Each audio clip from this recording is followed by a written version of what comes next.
Bismillah, Assalamualaikum warahmatullahi wabarakatuh.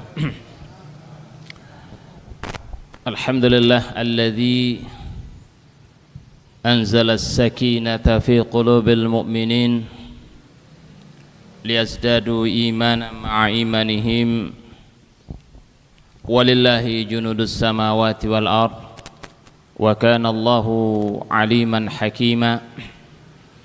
Asyhadu an la ilaha illallah wahdahu la syarika lah wa asyhadu anna Muhammadan abduhu wa rasuluhu la nabiyya ba'dah.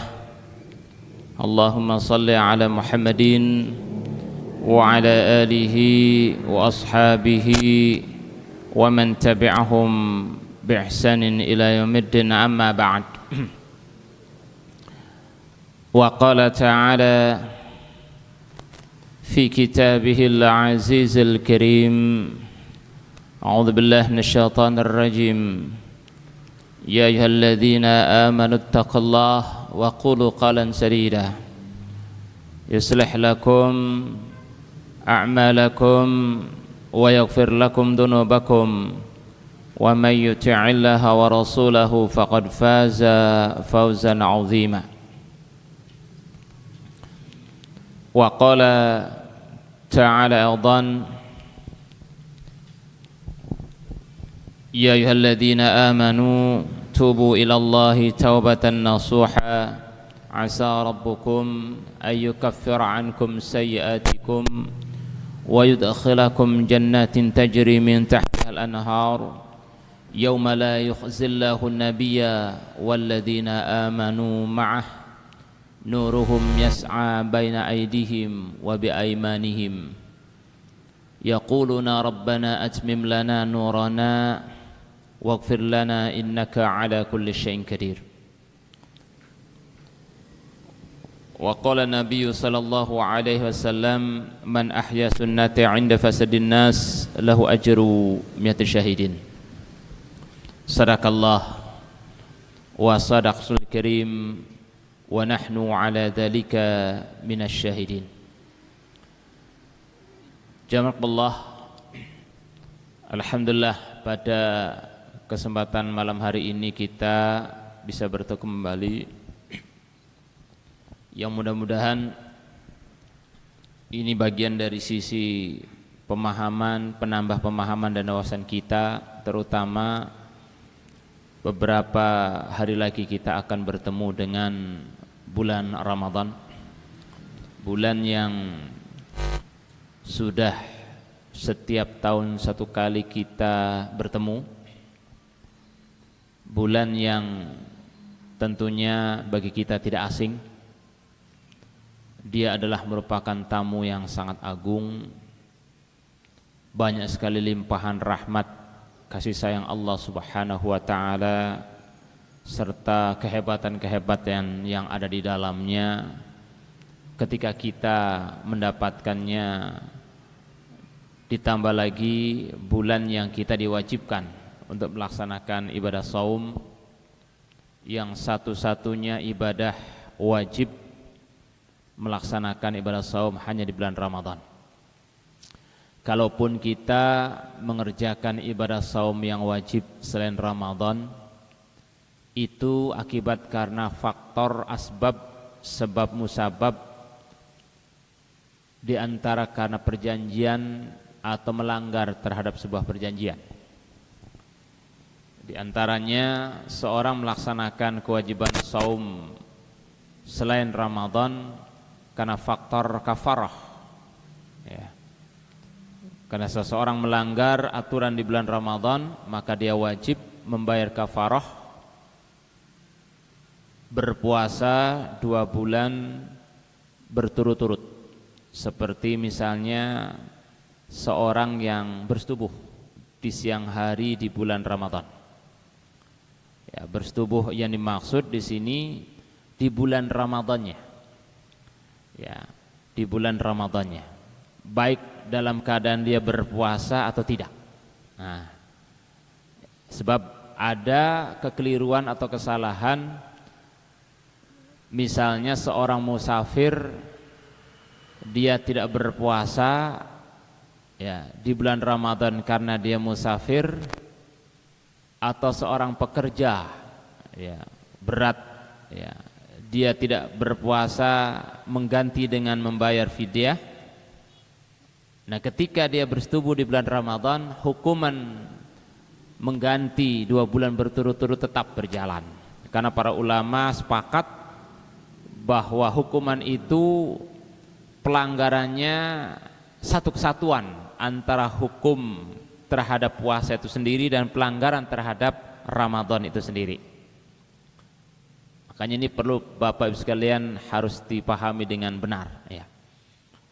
Ada juga orang yang wajib berpuasa berturut-turut selain di bulan Ramadan 2 bulan akibat karena dia melakukan zihar terhadap istrinya.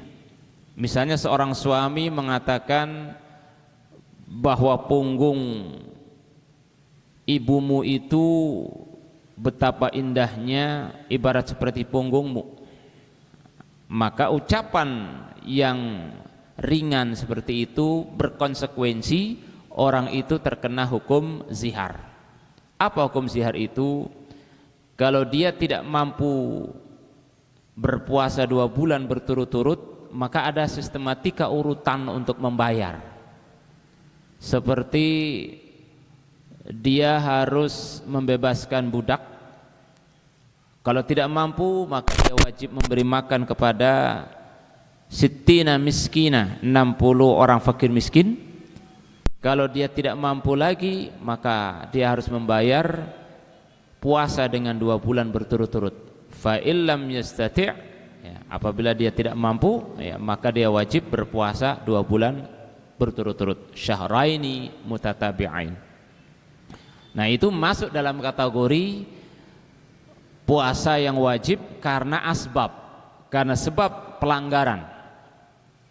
Termasuk pelanggaran ketika seorang sudah berjanji dengan Allah Subhanahu wa taala, ya, kemudian dia melanggar, atau dia tidak melanggar maka wajib dia mengerjakannya. Ketika dia sudah berjanji, sudah bernazar, kalau seandainya saya sehat, maka saya akan berpuasa 3 hari, saya akan berpuasa 1 minggu, maka wajib baginya untuk mengerjakan puasa nazar tersebut. Nah, jazakumullah, pada kesempatan kali ini saya ingin menyampaikan 2 kemuliaan di bulan Ramadan ya.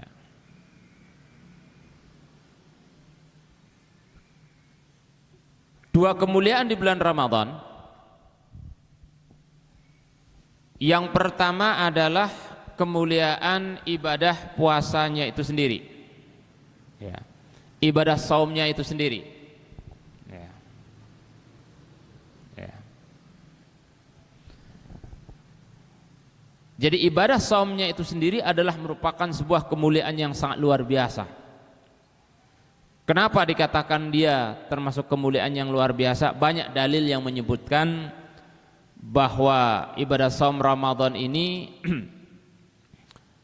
selain dia berkedudukan sebagai salah satu pilar ya, dari arkanul Islam, dan ketika orang meninggalkannya maka dia akan terkena sanksi yang sangat berat ya.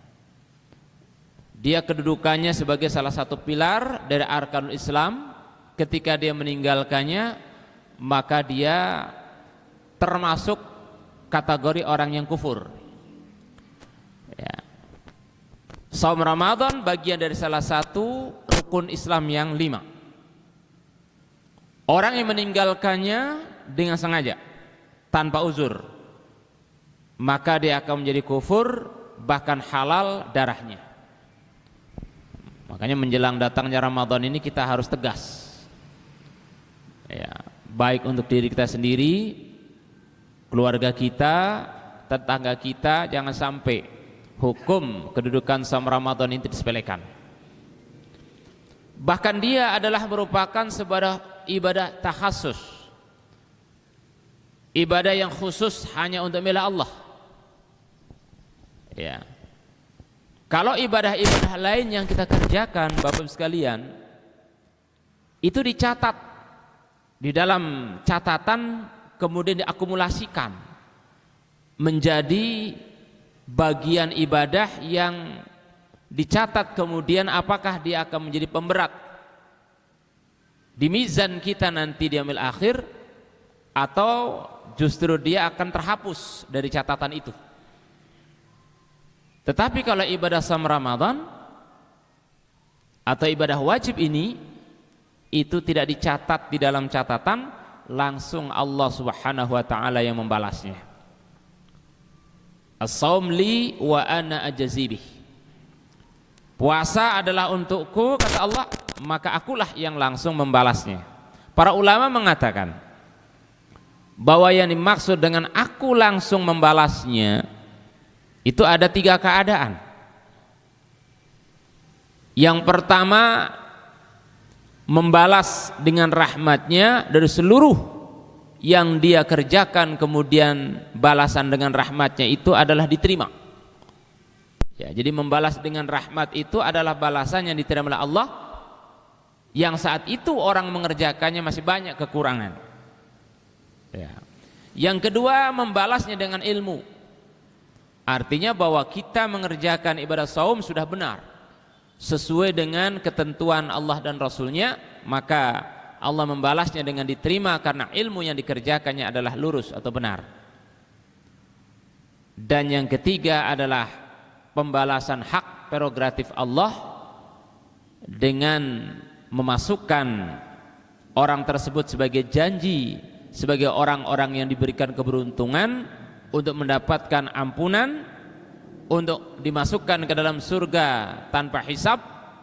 Bahkan Allah akan menjawab balasan dari puasanya untuk mendapatkan syafaat darinya langsung tanpa ada hijab. Ini menurut para ulama seperti itu. Ya. Oleh karenanya, kalau ibadah-ibadah lain itu adalah menjadi akumulasi pahala yang sangat besar kita kumpulkan, tetapi ibadah saum itu tidak diakumulasikan, langsung Allah yang membalasnya. Kalau Imam Ibn Taimiyah mengatakan balasan itu adalah langsung tanpa disimpan, nah ini, tanpa ditunda. Ya. Nah, kalau sholat kita, ya, baca tilawah Al-Quran kita, ya, sedekah infak kita 1 jam yang lalu, 1 hari yang lalu, 1 bulan yang lalu, 1 tahun yang lalu, itu masih terakumulasi. Tetapi kalau saum, Masya Allah, tidak diakumulasikan, karena langsung Allah yang membalas. Dalam satu riwayat yang lain, sesungguhnya karena Allah Subhanahu wa taala langsung yang membalasnya, maka sampai-sampai para malaikat itu tidak tahu kalau seseorang ketika dia berada di Jannatul Rayyan, dia sudah berada di Jannatul Rayyan. Sementara malaikat tidak tahu dari pintu mana dia masuk. Nah, ini karena balasan sebuah rahasia. Apalagi disebutkan bahwa saum itu adalah merupakan ibadah sir, ibadah yang sangat rahasia sekali. Nazakallah, ya, banyak sekali dalil-dalil, ya, berkenaan dengan kedudukan saum Ramadan. Tidak asing di dalam surat Al-Baqarah, ya, pada ayat 183. Ya. Di sana Allah Subhanahu wa taala memberikan ultimatum secara umum. Ayat ini disebut sebagai perundangan. Jadi kalau sebuah undang-undang setelah dilegalitaskan oleh presiden, kemudian disetujui oleh DPR, ditandatangani oleh MPR, DPR, presiden, ya, maka mau tidak mau siapapun orang yang mendengar atau tidak, ketika undang-undang itu sudah diberlakukan, maka berarti berlaku untuk seluruh masyarakat, untuk warga negara kita, seluruh rakyat yang ada di negeri ini. Tahu tidak tahu, maka dianggapnya dia sudah tahu karena diundangkan. Nah, di dalam ayat yang 183 ini perundangan, bahwa Allah memberitahukan kepada orang yang beriman bahwa ibadah saum itu adalah kedudukannya wajib. kedudukannya adalah fardu. Kefarduannya ini juga pernah berlaku terjadi di masa para nabi-nabi, di masa orang-orang terdahulu. Dan salah satu tujuan pembentukan ibadah saum itu agar kita terbentuk menjadi manusia-manusia yang muttaqin. Baru kemudian perintahnya ya Allah itu pada ayat yang berikutnya 183. Syahrul Ramadan alladzi unzila fil Qur'an. Allah memberitahukan bahwa Al-Qur'an diturunkan pada bulan Ramadan. Ya, diturunkan di bulan Ramadan. Ya. Dan kita tahu di situ disebutkan Al-Qur'an berfungsi sebagai petunjuk bagi manusia. Bahkan sebagai penjelas. Dengan penjelas, dengan petunjuk itu diharapkan manusia senantiasa akan terlindungi dari segala sesuatu kesalahan-kesalahannya, kebodohannya, karena Allah sudah menjelaskan secara jelas di dalam Al-Qur'an, yang diperjelas lagi dalam hadis-hadis Rasulullah. Faman syahida minkum syahra falyasum. Maka saat ketika kita hadir di bulan itu, ya, maka hendaknya falyasumhu, hendaknya berpuasalah. Di situ ada lam amar. Ya, lam amar adalah yang menunjukkan bahwa kewajiban berpuasa setelah diundangkan, maka perintahnya pada ayat ini. Ya, hadir di bulan Ramadan di awal, ya, ini menjadi polemik, ya, seluruh dunia, tidak hanya di Indonesia. Ada negara-negara yang memang untuk melihat menyaksikan hilal Ramadan itu dengan ru'yatul hilal. Di Indonesia pemerintah masih menggunakan hilal, ru'yatul hilal, Saudi Arabia, Mesir, ya. Tapi ada beberapa negara seperti Aljazair, ya, Irak, ya, kemudian Sudan itu terkadang juga menggunakan yang kedua, yaitu ru'yah hakiki. Jadi ru'yah hakiki itu tidak melihat hilal dengan mata telanjang, tapi dengan perhitungan sudah dianggap di atas setengah derajat atau 0, sekian lebih, maka dianggap sudah nampak hilal tersebut. Ya. Kedua-duanya benar. Ya, kenapa dikatakan benar? Karena orang yang menggunakan ruqyah penglihatan secara hakiki juga berdasarkan pengalaman. Ya, berpuluh-puluh tahun, ya. Karena ru'yatul hakiki itu sebetulnya sudah lama, lebih dari 50 sampai 70 tahun lebih, ya. Ketika bangsa Mesir menemukan perhitungan kalender yang lebih canggih, maka mereka mulai menghitung dengan ijtihad, ya, waktu bersama dengan negara-negara Yunani, ya, dan ketemu di situ sehingga kita diuntungkan munculnya waktu, ada jam, ya, ada waktu imsakiyah, dan sampai sekarang, ya, perhitungan yang secara modern, ya, sampai kita mampu memprediksi 100 tahun yang akan datang kalender itu sudah ada, ya. Dalilnya ini adalah menjadi sebuah kewajiban. Kalaupun nanti terjadi perbedaan, ya, nah, di kita ini alhamdulillah, ya, 3 tahun ke depan ini akan sama, karena perhitungan antara ruqyah hakiki Ormas Muhammadiyah dengan pemerintah ini hampir sama atau sama, ya. Nah, kemudian mungkin setelah 3 tahun ke depannya agak sedikit berbeda, ketika menghitungnya maka akan terjadi perbedaan juga. Maka perbedaan tidaklah menjadi sebuah timbul perpecahan, karena di situ akan melatih kedewasaan kita, ya, melatih pola cara kita bagaimana menguatkan sisi lain dari untuk menguatkan ukhuwah Islamiyah.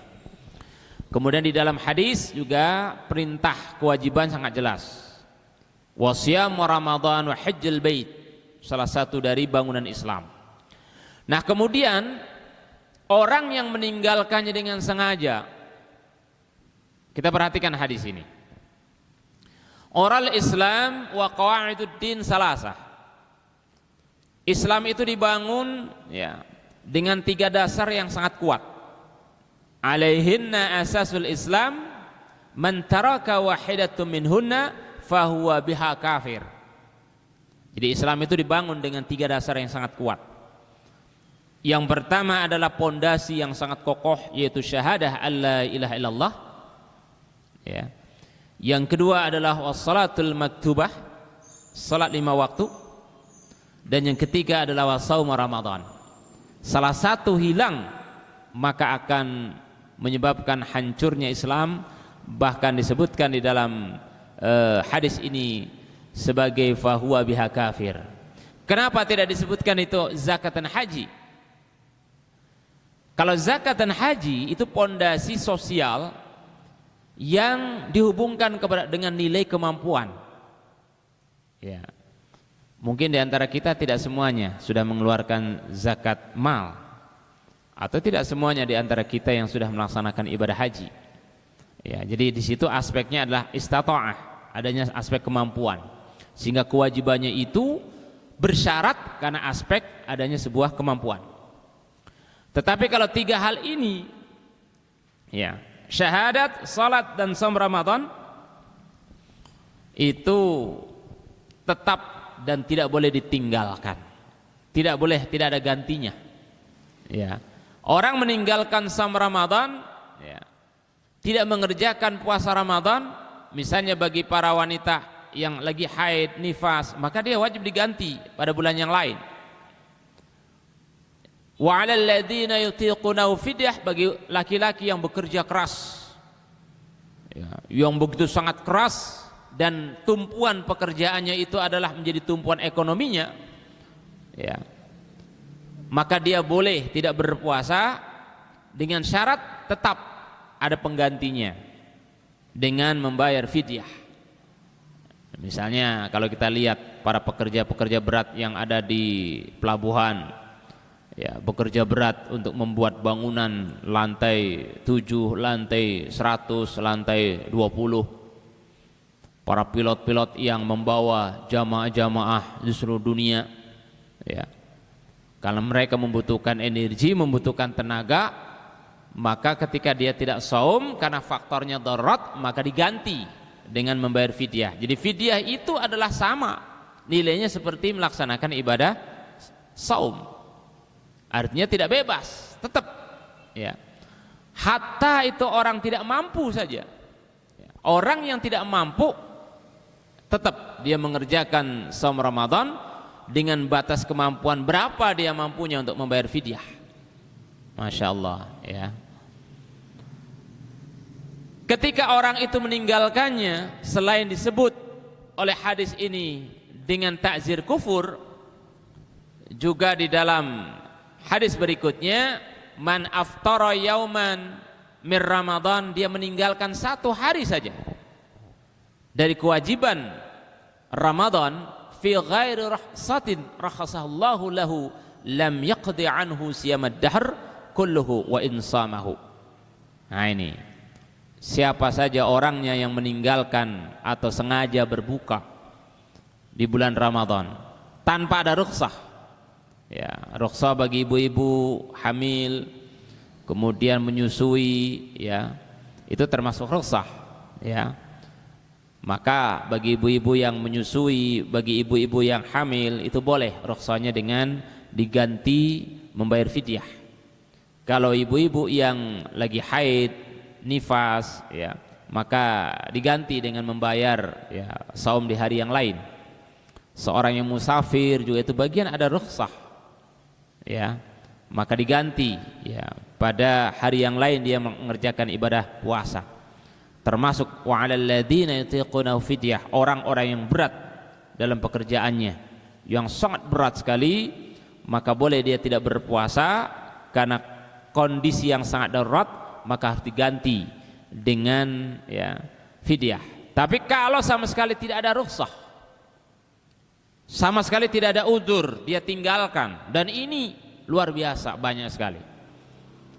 Survei kemarin, tahun kemarin, saya dengan teman-teman Stain itu, ya, mahasiswa Ahwal Syahsyiyah, itu mensurvei Bapak sekalian, terutama adalah di kota-kota, ya, di pasar-pasar, ya, di bulan Ramadan 75% mereka tidak berpuasa. Banyak alasan-alasannya.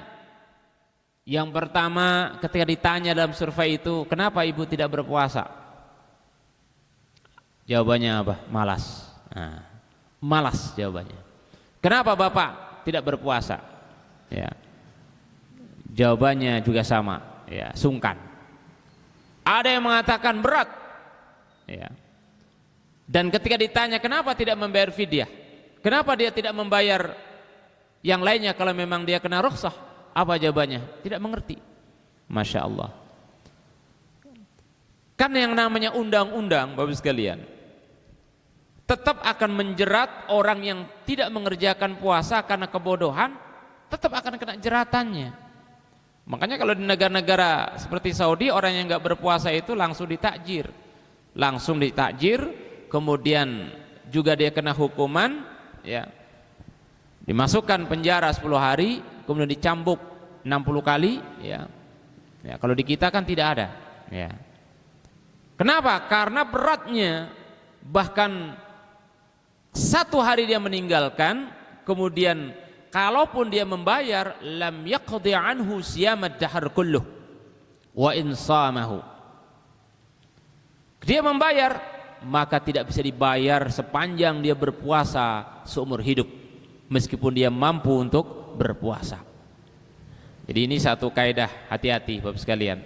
Sekarang ini sedang terjadi yang namanya pergeseran nilai peradaban, pergeseran nilai, ya, akhlak, pergeseran nilai dunia entinitas yang sifatnya konvensional menuju kepada dunia internet atau milenial.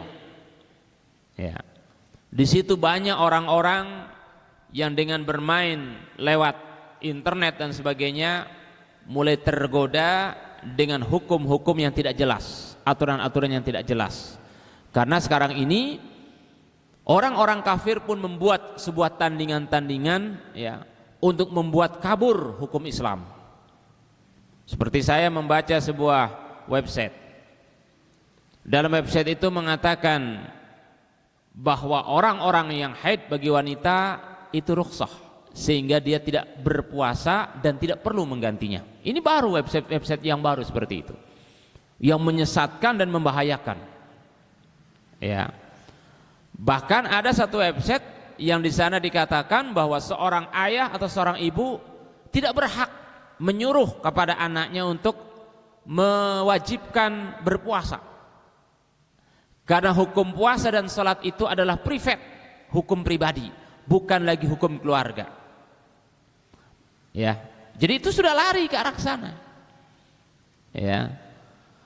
Kemudian ditambah lagi, dalam banyak website yang menyesatkan itu, berpuasa hukumnya sah, halal meskipun dalam keadaan berbuat maksiat, seperti korupsi, seperti mencuri, seperti berbuat zina, ya, seperti berdusta di dalam dunia perdagangan.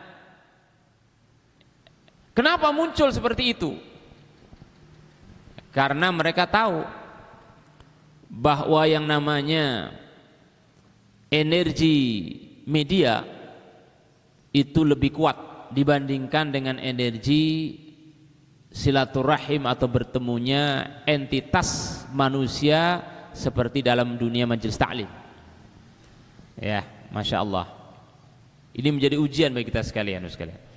Jadi hukum-hukum itu bisa diubah. Apalagi sekarang ini negara seperti Syria, ya, itu membuat Al-Quran, gitu ya, yang isinya itu sudah jauh menyimpang dari ketentuan sunnah, baik dari sisi akidah maupun dari sisi akhlak, bahkan dari sisi hukum. Naudzubillah min dzalik. Ya. Sampai orang Syiah sendiri, ya, ini orang Syiah, ya, di dalam beberapa pernyataannya mengatakan bahwa kamilah yang berhak menentukan hukum aturan Ramadan, termasuk juga bulan-bulan Islam. Jadi jangan heran kalau nanti di bulan Sya'ban orang Syiah itu sudah puasa Ramadan. Jangan heran kalau nanti Bapak sekalian mereka itu tidak lagi ke Ka'bah melaksanakan ibadah hajinya, tetapi tempatnya ada di Karbala. Ya, di Karbala, dan mereka sedang mengusahakan dengan sebuah fatwa bahwa ibadah hajinya bukan di bulan Zulhijjah tetapi di bulan Muharram. Naudzubillah. Nah ini. Jadi kalau kita gaptek dari ilmu pengetahuan sangat berbahaya. Tetapi kita juga harus tetap menjaga, jangan sampai kita berlebihan terhadap pengetahuan teknologi yang menyebabkan runtuhnya sendi-sendi rumah tangga kita, bahkan bersama dengan anak-anak kita. Naudzubillah. Nah ini, saum adalah ibadah khusus, ya, yang langsung dibalas oleh Allah Subhanahu wa taala. Allah yang membalas. Kullu amal ibnu Adam lahu illa shiyam. Hadis ini sering diulang-ulang. Tapi kalau kita perhatikan secara seksama, setiap amal anak Adam, apa saja amal kita, semua yang kita kerjakan, amal-amal soleh kita, semuanya kembali lahu, dicatat untuk anak Adam, illa siyam, kecuali saum. Kecuali saum. Di sini ada illa istisna yang mengkhususkan hanya satu amal, yaitu puasa, saum saja. Fa innahu li wa ana ajzi bih. Dan sesungguhnya dia saum adalah hanya untuk diriku, kata Allah, wa ana ajzi bih, dan akulah yang langsung membalas. Ya, akulah yang langsung membalas. Artinya apa, Bapak sekalian? Artinya di sini ada hubungan secara vertikal langsung antara seorang hamba dengan Allah yang melebihi seperti ibadah salat.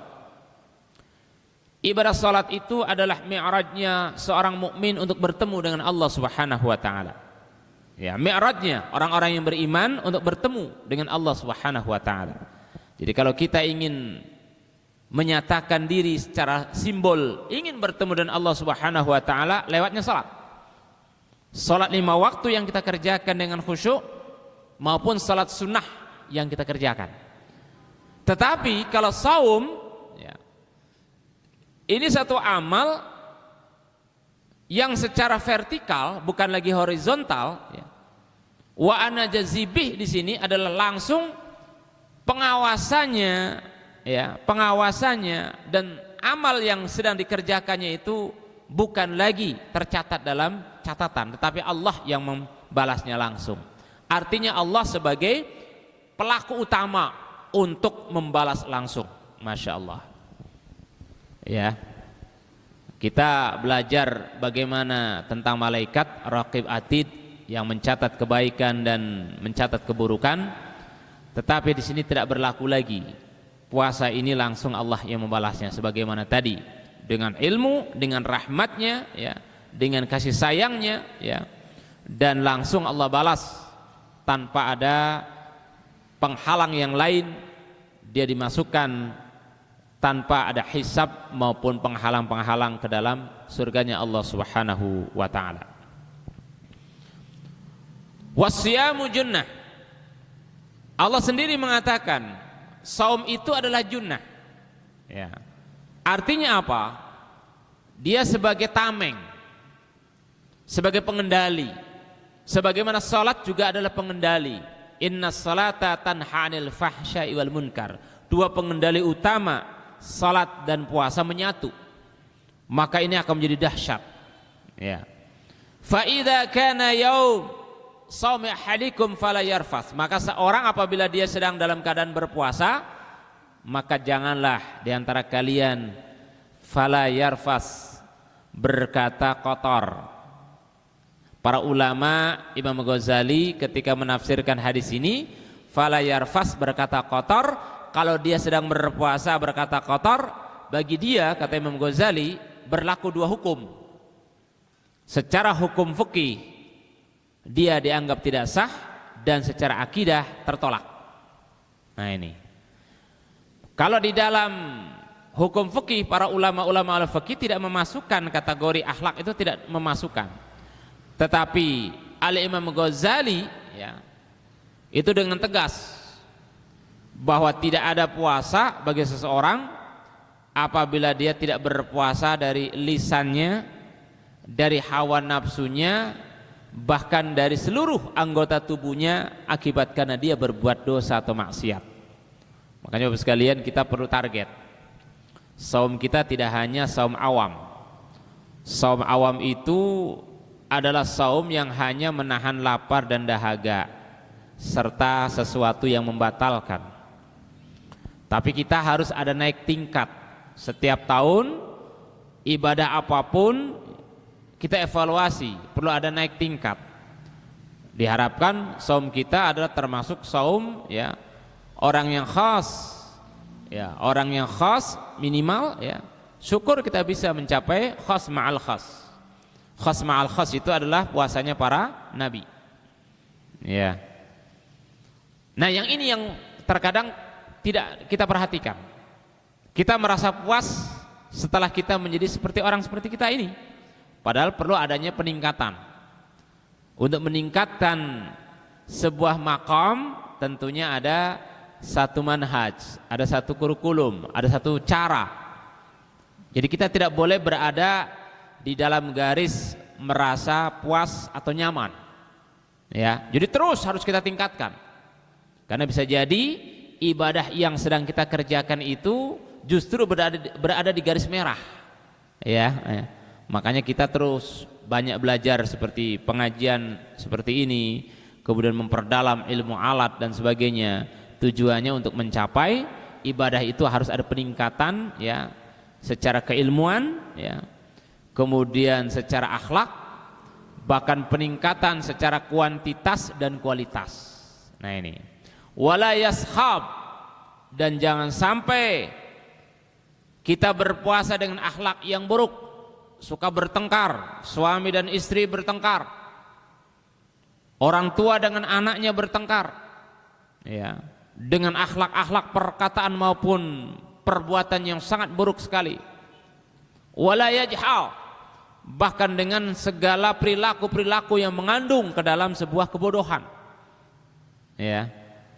Fa in syatamahu ahadun, apabila ada di antara kalian yang diajak untuk apa? Berkelahi, au qatalahum, saling bunuh, falyaqul inni shaim, katakan kepada mereka, maaf, sesungguhnya saya dalam keadaan puasa. Inni shaim itu pernyataan Bapak sekalian. Kalau kita tidak menggunakan pernyataan pun, tapi kita mampu mengendalikan, artinya kita tidak mengajak atau kena rangsangan ajakan ucapan-ucapan yang buruk, maka ya kita termasuk orang yang selamat, kecuali dalam kondisi yang darurat. Au qatalahu itu darurat. Yang darurat itu misalnya terjadi peperangan. Di masa Rasulullah perang bersama dengan kaum kafir Quraisy, kemenangan perang Badar itu terjadi pada bulan Ramadan. Ya. Dan Allah memerintahkan Rasul dan para sahabatnya di bulan Ramadan untuk perang, padahal dalam keadaan mereka berpuasa, dalam keadaan mereka menahan lapar di siang hari, tetapi Allah turunkan kemuliaan, Allah turunkan kemenangan. Ya. Jadi artinya apa? Artinya bahwa tidak ada alasan sebetulnya ketika kita bekerja ya, kemudian atau kita melakukan aktivitas turun prestasinya, itu tidak ada alasan. Justru harusnya semakin tinggi alasannya. Apalagi Bapak sekalian nanti kalau kita lihat bagaimana rahasia puasa. Ya. Rahasia puasa luar biasa. Ya. Mengosongkan perut, Bapak Ibu sekalian, dalam keadaan perut ini kosong. Ya. Itu sangat dicintai Allah, terutama ketika kita melakukan tafakur. Yang kedua, kalau Bapak sekalian ingin banyak hafal Al-Quran, salah satunya adalah mengosongkan perut. Ya, dengan cara berpuasa, maka sangat cepat sekali menempel di pikiran. Tapi kalau kita sudah kekenyangan, nggak bisa, mau ngapalin malah tidur. Ya. kalau udah kenyang gitu ya. Nah ini, walladzi nafsu Muhammad biyadihi la khuluf famis shaim atyab indallahi yaumil qiyamah min rihil misik. Demi zat ya, yang ada ya, di tangan ya, Muhammad, diri Muhammad yang ada di tangan Allah Subhanahu wa taala, sungguh khuluf ya, baunya ya, bau mulut famis shaim, orang yang sedang berpuasa, atyab indallahi yaumil qiyamah mirhil misik. Di sisi Allah Subhanahu wa taala itu diibaratkan seperti bau misik, bau kasturi yang sangat harum sekali kelak nanti di yaumil qiyamah. Ya. Dengan dasar alasan apa? Karena puasa dua tadi, puasa zahir dengan puasa batin. Kalau hanya puasa zahir saja ya, maka tidak akan dapat. Karena bisanya bau mulut kita ini mulia, salah satunya relung ruh, kesucian ruh yang terjaga ya, hati yang terjaga, pikiran yang terjaga, sehingga kita menilai sesuatu perbuatan itu harus tawazun. Apa tawazun itu? Ya berpuasa zahir dan batin, ya sholat zahir dan batin, ya haji zahir dan batin, ya umrah zahir dan batin.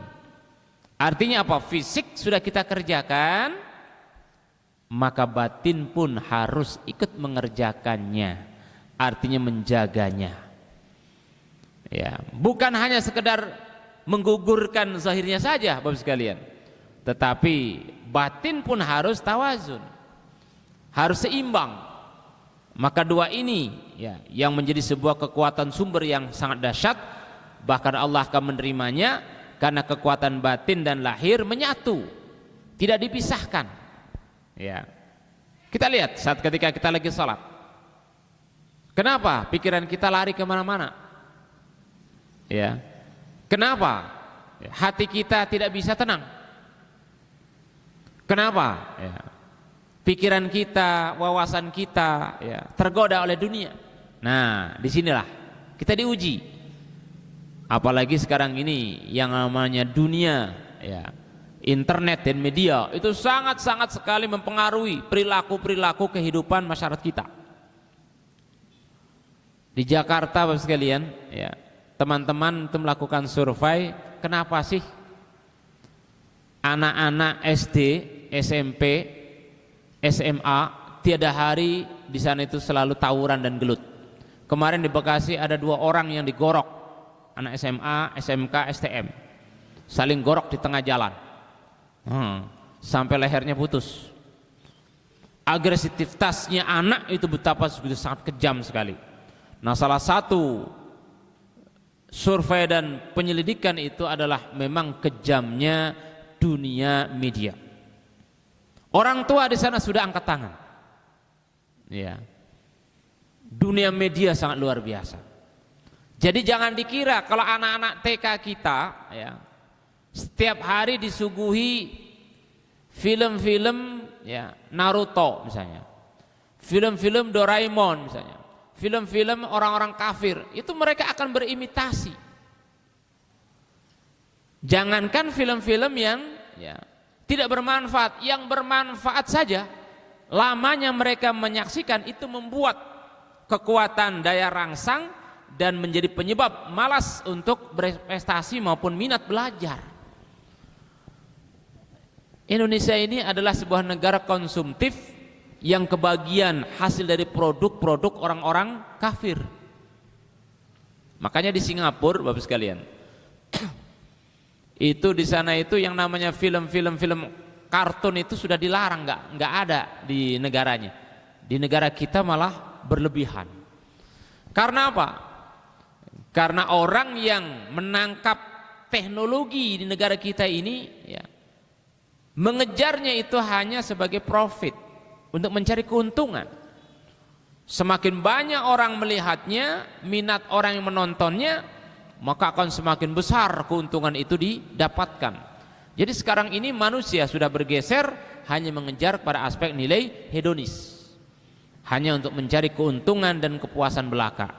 Sementara hubungan manusia dengan Allah, dengan Tuhannya, manusia dan agamanya, bagi mereka itu adalah nomor sekian ribu, karena bagi mereka uang itu adalah segala-galanya. Na'udzubillah min dzalik.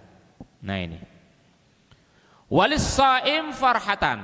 Ketika kita nanti berpuasa, apalagi Bapak Ibu sekalian yang sudah mau khatam puasa Sya'bannya, atau sudah bisa 15 hari, ada yang 10 hari ya, kita bisa merasakan dua kebahagiaan yang luar biasa. Idza aftara faraha bi fitrihi, ketika kita berbuka puasa timbul rasa kebahagiaan yang luar biasa, kebahagiaan sesaat. Dari rasa lapar yang kita tahan, dari rasa dahaga yang kita tahan, ya, kemudian masuklah ya minuman, makanan ke tenggorokan kita, menyebabkan kita menjadi tidak lapar. Ini adalah merupakan sebuah kebahagiaan yang sangat luar biasa, kebahagiaan sementara yang sangat luar biasa. Wa idza laqiya rabbahu fariha bisaumihi. Dan ada kebahagiaan yang lebih luar biasa lagi, kata Rasulullah, yaitu saat ketika hamba-hambanya yang beriman ya, Allah temukan, Allah perlihatkan, maka mereka akan sangat senang sekali. Dan salah satunya bertemunya dengan Allah Subhanahu wa ta'ala itu karena sebab wasilah dari ibadah puasa, bisaumihi. Bertemunya wa idza laqiya rabbahu fariha bisaumihi. Bertemunya dengan Allah dengan merasakan kebahagiaan, salah satunya adalah dengan wasilah puasa. Masya Allah. Makanya Ibnu Taimiyah mengatakan puasa itu termasuk salah satu sarana untuk melihat Allah atau bertemunya hamba dengan Allah Subhanahu wa ta'ala yang begitu efektif, bahkan jelas. Ketika ditanya oleh muridnya, kenapa? Karena puasa itu adalah merupakan salah satu sifat yang dimiliki oleh Allah. Ketika hambanya berpuasa, maka hambanya mencoba untuk merasakan bagaimana orang yang berpuasa dengan dahsyatnya puasa itu, sebagaimana Allah sudah berpuasa semenjak awal. Al-awal Allah menciptakan dirinya sampai sekarang tidak pernah makan dan tidak pernah minum. Jadi mensifati sifat uluhiyah, sifat Allah Subhanahu wa ta'ala. Bahkan kelak nanti, selain dia sebagai wasilah untuk melihat Allah Subhanahu wa ta'ala, maka puasa ini jelas-jelas dia akan menjadi syafaat yang tegas. Sebagaimana dalam sebuah hadis yang diriwayatkan Imam Bukhari dan Imam Muslim, Nabi mengatakan as-siyamu wal Qur'an yashfa'an lil 'abdi yaumal qiyamah. Perhatikan dua hal ini. Puasa dan Al-Qur'an. Keduanya yashfa'an lil 'abdi yaumal qiyamah. Itu akan menjadi penolong, akan menjadi pembela, menjadi syafaat pada hari kiamat bagi hamba-hambanya. Bapak sekalian, ada satu buku judulnya Puasa dan Quran ya, ditulis oleh seorang ulama dari Mesir. Ternyata antara puasa dan Al-Quran ini satu kesatuan yang tidak bisa dipisahkan. Hampir selama 1 bulan ketika Rasulullah berada di bulan Ramadan, setiap hari malaikat Jibril itu mengajarkan Al-Quran. Makanya di sini kelak kita harus mengevaluasi diri kita. Di bulan Ramadan kita harus nempel terus dengan Al-Quran. Tujuannya apa? Supaya nanti 11 bulan yang akan datang kita tidak lepas dengan Al-Quran. Nah ini, keduanya ini merupakan sebuah kekuatan yang sangat dahsyat. Yaqulus siyam, maka puasa itu nanti akan diubah oleh Allah menjadi makhluk.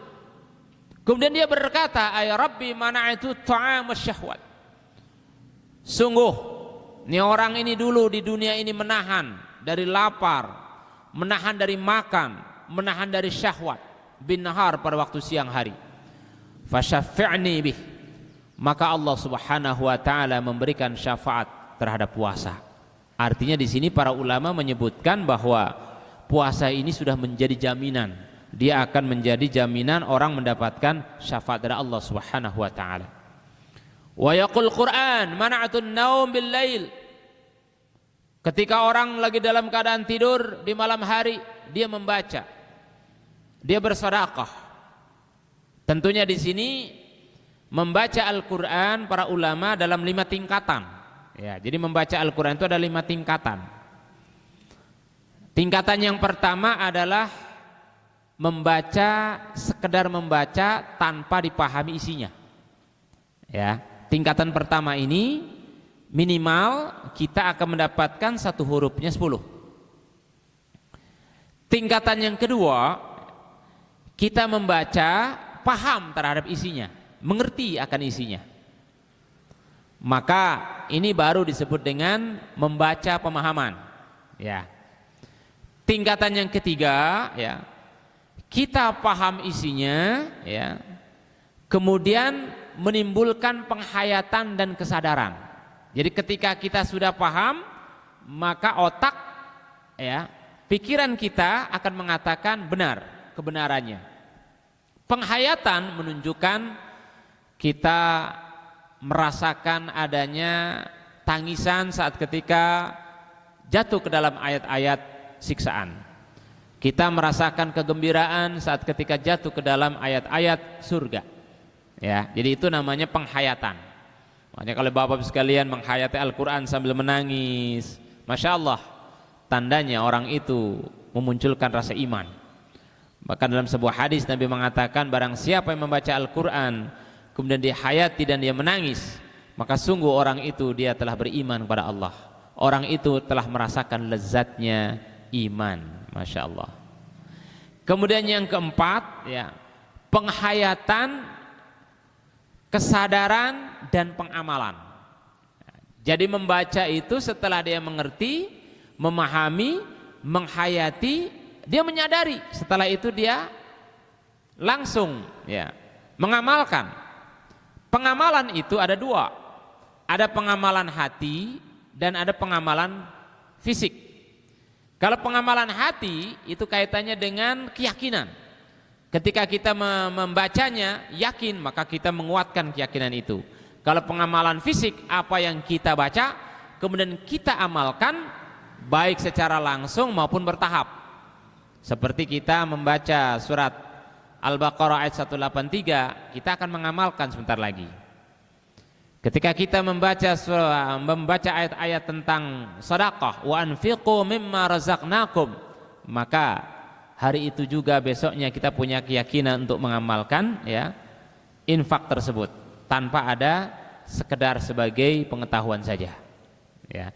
Dan yang kelima, kata Ibnu Taimiyah, yang dimaksud dengan membaca adalah selain pemahaman, penghayatan, kesadaran, ya, pengamalan juga yaitu didakwahkan. Artinya bahwa setelah kita tahu, tidak boleh kemudian hanya untuk diri kita sendiri. Kita sampaikan kepada istri kita, kita sampaikan kepada anak kita. Makanya di dalam surat At-Tahrim Allah menyuruh, qu anfusakum wa ahlikum nara. Wahai para bapak, wahai para suami. Ayat ini sebetulnya adalah untuk para suami. Ya, ditujukan untuk para suami, ditujukan untuk para keluarga. Ya ayyuhalladzina amanu, wahai para ketua-ketua keluarga, bapak-bapak, ya, para pemimpin-pemimpin, qu anfusakum wa ahlikum nara. Jaga dirimu dan keluargamu, istrimu, anak-anakmu dari sebuah kebinasaan. Menjaga di sini adalah dengan ilmu, menjaga di sini adalah dengan, ya, pemahaman, dan tentunya yang tidak kalah pentingnya adalah dengan dakwah. Nah, kalau kita tidak ada dakwah, maka akan hancur negeri ini. Makanya dakwah itu sangat penting sekali. Sedangkan yang namanya dakwah itu semua lini, dan yang sangat efektif sekali ini media. Makanya kalau ada TV Islam satu saja, ya, itu bisa dibaca dan dilihat oleh ratusan juta manusia di dunia. Ini sangat bermanfaat karena apa? Setiap visual yang dilihat itu sangat mempengaruhi kerja otak dan mempengaruhi kerja hati. Coba sekali kita lihat. Orang-orang kafir sekarang sudah menguasai media karena memang tujuannya politis. Apalagi media itu sangat efektif dalam rangka untuk membuat manusia itu taklid. Taklid terhadap dunia makanan, taklid terhadap dunia fashion, taklid terhadap dunia kekuasaan, taklid terhadap apa saja, itu sangat efektif sekali. Apalagi remaja-remaja yang belum memiliki filter, anak-anak yang belum memiliki filter, apa yang dilihatnya bagi mereka itu adalah imitasi yang sangat kuat. Ya, nah ini Allah. Nah, ini ya kehebatan puasa ya. Termasuk juga sebetulnya ada lagi. Nanti insya Allah lain waktu akan saya jelaskan. Ini sebagai pengawal saja untuk mengingatkan Bapak sekalian bahwa sebentar lagi kita akan datang Ramadan. Ya, jangan sampai kita melupakannya, bahkan kita mengevaluasi terus. Jangan sampai kita sama seperti tahun lalu. Kalau perlu kita harus meningkatkan. Kalau tahun ini Bapak sekalian mampu, tahun lalu kita sudah hafal 1 juz, maka tahun ini kita tingkatkan 2 juz, 3 juz Al-Quran. Kalau tahun lalu kita sudah bisa khatam Al-Quran sekali khatam, tahun ini kita harus mentarget 2 kali, 3 kali khatam. Kalau tahun lalu di bulan Ramadan itu kita mampu berinfak, mengumpulkan, bahkan merasakan dengan sekian, misalnya 1 juta, tahun ini meningkat lagi. Artinya ada peningkatan yang lebih signifikan. Tujuannya apa? Ya tujuannya bahwa kita ini beramal secara tadarruj. Ya, tadarruj sesuai dengan kapasitas, kekuatan ilmu, keimanan dan kemampuan yang kita miliki. Ya, kecuali kalau kita berada di ruang tersendiri. Misalnya kita dalam posisi di pondok pesantren, maka di pondok pesantren itu sudah menjadi budaya. Kalau menghatamkan Al-Quran 1 bulan 5 kali, 10 kali sudah menjadi budaya. Nah, kalau kita tidak berada pada lingkungan pondok pesantren, kita tidak berada pada lingkungan yang seperti itu. Nah, sekarang kita mulai tadarruj. Kalau 1 tahun yang lalu, Ramadan tahun yang lalu kita khatam Al-Quran 1 kali, maka tahun ini 2 kali atau 3 kali. Mengejar target kuantitas itu boleh, asalkan nilai kualitas tetap harus terjaga. Jangan mengejar kuantitas kena, tapi kualitasnya buyar. Nah, jangan sampai. Tetap kualitas harus kita jaga, mutu tetap harus kita nomor satukan, tetapi kuantitas dalam rangka untuk mengejar supaya kita mendapatkan fastabiqul khairat di sisi Allah Subhanahu wa taala, itu pun tidak boleh kita tinggalkan. Baik Bapak sekalian, saya kira itu sementara yang bisa saya sampaikan. Masih ada sebetulnya tentang kota bulan Ramadan. Nah, sebelum kita masuk ya, kalau masih ada waktu nanti kita buka dialog ya. Aqulu qouli hadza wa astaghfirullah li wa lakum fastaghfiruh innahu wal ghafurur rahim. Silakan, barangkali ada pertanyaan di luar tema boleh ya.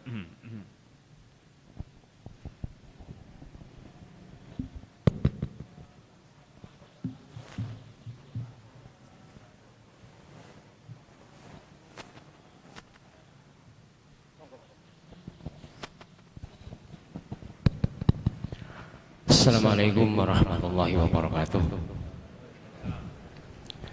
Mau nanya Pak Ustaz, apakah ada suatu keterangan yang yang pasti bagi seorang imam di dalam membaca surat ini sebaiknya berurutan? Artinya misalkan rakaat pertama misalnya qul a'udzu birabbil falaq, kemudian yang kedua qul a'udzu birabbin nas. Apakah ini bisa dibolak-balik atau sebaiknya berurutan? Yang berurutan ini apakah memang ada keterangan yang yang baku? Kemudian yang kedua, ini tadi disinggung masalah syafaat, bahwa apakah kalau di dalam mukadimah kan sering kita mendapat syafaat dari baginda Rasul gitu. Apakah memang yang diberikan kewenangan syafaat itu hanya Rasulullah saja, atau mungkin barangkali sahabat-sahabat lainnya bisa begitu Pak Ustaz. Terima kasih.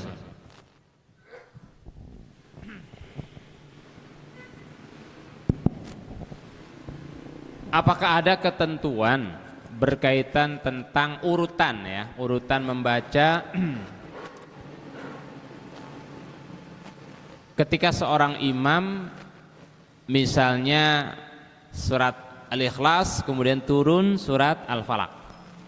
Tidak surat Al-Falaq dulu baru Al-Ikhlas. Nah, Jazakallah ya.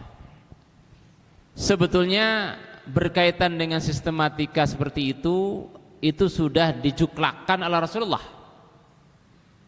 Dan itu lengkap sekali tentang sunnah membaca Al-Quran ya, ketika dia menjadi seorang imam atau ketika dia sedang membaca Al-Quran. Makanya kalau Bapak sekalian melihat, terkadang Rasulullah ya, membaca bacaan-bacaan Al-Quran di hari Jumat ya, beliau membaca surat Al-Ghasyiyah ya, kemudian setelah itu turunannya bawahnya. Terkadang Rasulullah membaca surat Al-Jum'ah kemudian turun lagi ke bawahnya. Jadi selipannya itu adalah dari atas ke bawah, bukan dari bawah ke atas. Itu sunnahnya. Kalaupun kemudian ada orang yang membaca dari bawah ke atas, tidak dari atas ke bawah, ya tidak menjadi masalah. Karena sistematika sunnah itu seperti itu. Misalnya ketika kita membaca surat Al-Maun ayat rakaat pertama, kemudian rakaat yang kedua membaca surat Ad-Duha, tidak masalah. Cuma lebih etis memang kalau kita ingin mengikuti sunnah Rasulullah itu adalah dengan pola seperti itu. Cuma ada satu rahasia yang sangat luar biasa. Kenapa Rasulullah mengikuti pola yang ada dalam Al-Quran? Ya, kan kalau orang membaca juz amma itu biasanya dari awal, gitu kan ya. Awal Al-Fatihah, An-Nas dan seterusnya, gitu ya. Makanya ada turutan, juz turutan itu. Nah, tapi kalau kita mengikuti pola Al-Quran, malah justru awal itu dari surat Al-Baqarah. Surat-surat terakhir itu adalah urutan yang paling terbelakang. Ya, jadi itu sunnahnya seperti itu. Jadi kalau kita membaca Al-Quran menjadi sebagai seorang imam, itu sunnahnya adalah sifatnya urutan dari angka yang terkecil sampai terus sampai besar. Tidak dari angka yang besar ke yang kecil. Nah itu. Sebab An-Nas dengan Al-Falaq, An-Nas itu lebih besar ya angkanya. Jadi urutan seperti itu adalah bagian dari sisi taufiki yang artinya diajarkan Rasulullah diajarkan oleh Jibril, dan ketentuan itu sudah berlaku bahkan sangat sistematis, sangat bagus sekali ya. Jadi kalau kita ingin mengamalkannya, bagian dari sisi kita menghidupkan sunnah Rasul.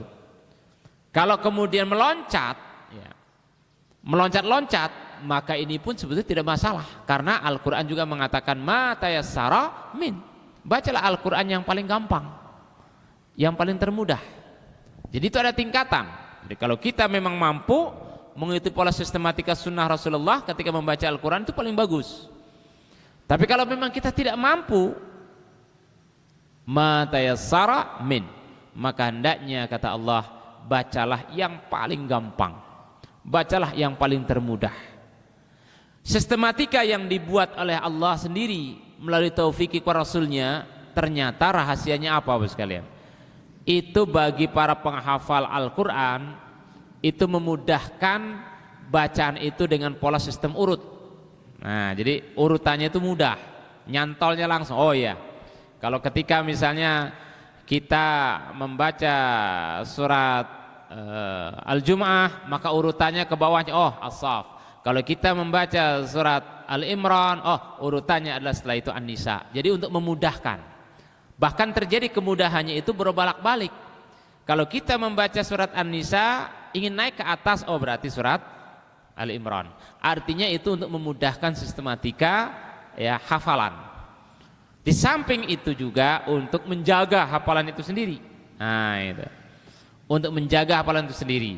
Karena apa? Karena orang menghafal Al-Quran itu sangat berhubungan dengan aspek psikologis. Ya. Ada aspek psikologis bacaan, ada aspek psikologis ya tata urut Al-Quran, dan ada aspek psikologis Al-Quran itu sendiri yang sering kita baca. Misalnya Bapak sekalian ingin menghafal Al-Quran, hafalan Al-Quran, Al-Qurannya ganti-ganti, maka sering lupa. Jadi kalau Al-Qurannya satu itu saja, kita tempel saja, maka akan melekat, daya lekatnya kuat. Maka salah satu teori untuk menghafal Al-Quran itu, jangan berganti-ganti Al-Quran. Jadi kalau kita punya Al-Quran satu itu aja, jangan ganti-ganti. Baik Al-Quran yang ada terjemahannya atau tidak ada terjemahannya. Tujuannya untuk meningkatkan kekuatan sistematika hafalan Quran. Jadi itu kelebihan. Jadi para imam-imam memang ketika membaca Al-Quran misalnya dari Al-Falaq ke An-Nas, itu ada contoh yang dicontohkan Rasulullah secara jelas, secara syarat yang sangat kuat sekali, gitu Pak ya. Nah kemudian yang kedua, apa tadi pertanyaannya? Masalah syafaat. Oh, iya. Apakah itu hanya untuk Rasulullah saja? Mungkin apa sahabat ada apa diberikan prioritas? Ya. Di dalam kaidah syafaat itu ada 5 syafaat itu, Pak. Pertama adalah syafaat yang paling tertinggi. Syafaat yang paling tertinggi itu adalah syafaatullah, syafaat Allah Subhanahu wa taala. Syafaat yang dimiliki Allah, hak prerogatif Allah kepada hambanya. Contoh misalnya di dalam satu hadis ada 7 kelompok manusia yang langsung diberi syafaat oleh Allah. Imamun adil, imam yang adil, ya. Seorang yang tahabba fillah, ya, bertemu karena Allah, berjumpa karena Allah, berpisah karena Allah. Majelis ini pertemuannya karena Allah ketika bertemu, berpisah pun karena Allah. Seorang yang mu'allaqa fil masajid, orang yang terikat hatinya rindu kepada masjid dan syiar-syiarnya, ya. Kemudian orang yang berinfak dengan tangan kanannya, maka seolah-olah tangan kiri tidak tahu. Artinya lebih banyak dia berinfak secara sirri. Nah itu. Jadi infak boleh aja tidak sirri, tetapi infak yang sirri itu sangat dicintai Allah, dan calon bakal orang itu akan dimasukkan mendapatkan syafaat dari Allah. Ya. Kemudian orang-orang yang senantiasa selalu menegakkan qiyamul lail di malam hari, tetapi dengan syarat, ada syaratnya itu. Qiyamul lail malam harinya ada syaratnya, apa? Fafadat ainahu, kedua matanya berlinang karena takut akan azab Allah. Terus bagaimana kalau kita sholat malam kedua mata kita nggak berlinang? Usahakan berlinang, ya, usahakan kita menangis. Jangan sampai tidak menangis. Kalau kita tidak menangis berarti nggak ada target. Apalagi kalau utangnya banyak, udah mesti nangis terus. Itu satu. Yang kedua, syafaatnya malaikat.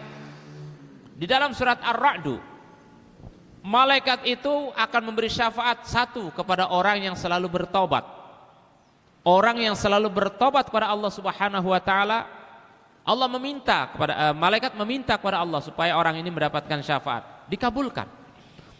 Yang kedua, orang yang mengikuti jalan Rasulnya, ya, ittiba fi sabilillah, di jalan Allah dan jalan Rasulnya, tidak pernah dia berbelok-belok.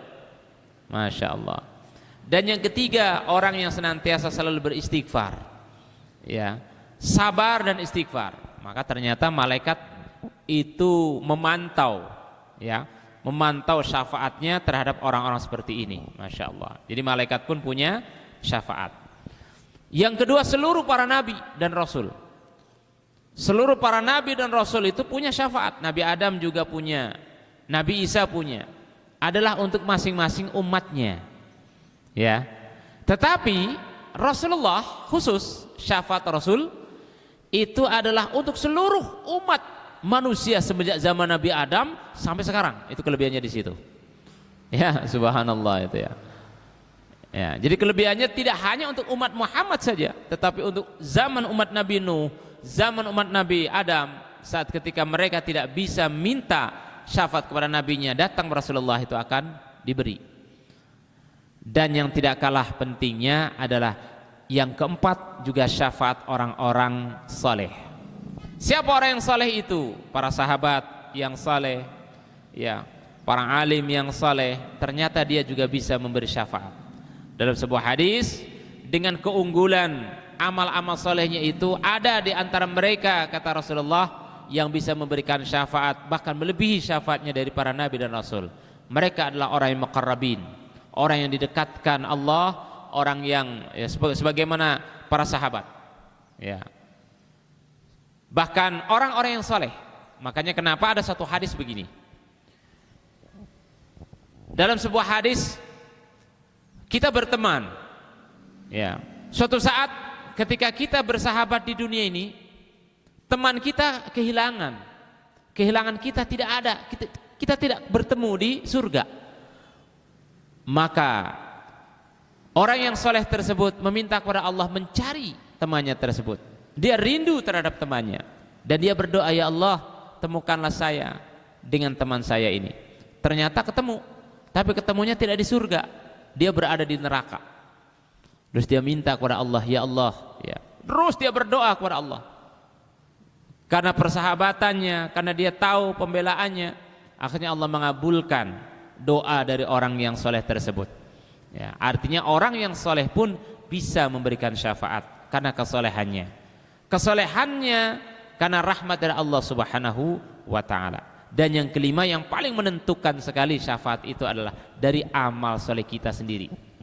Itu yang paling menentukan, ya. Sebagaimana puasa yang kita kerjakan, itu kan amal soleh kita. Dia akan memberi syafaat. Bacaan Al-Quran, dia akan memberikan syafaat. Bahkan sedekah kita, Bapak sekalian, dalam sebuah hadis Nabi mengatakan, kelak, ya, sedekahmu, kata Rasul, justru itu yang akan melindungi dirimu itu dari jahanam.